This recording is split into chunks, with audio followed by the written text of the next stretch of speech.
Well, I wanted to wish you guys a Merry Christmas. Thank you guys so much for hanging with us this year. I know it's been a busy one.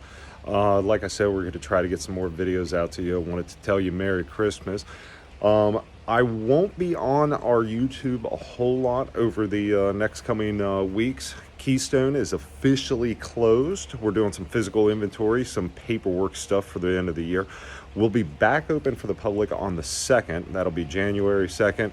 It's a Saturday morning. We'll be opening the gates up again.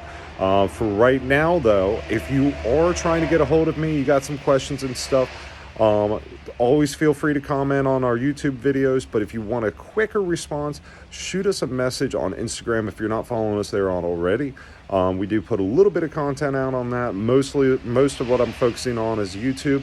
But as one of our customers can already mention, or one of our YouTube viewers can already mention, go ahead and send me a direct message on Instagram. I'll try to get you guys answered. Understand, today is Christmas Eve.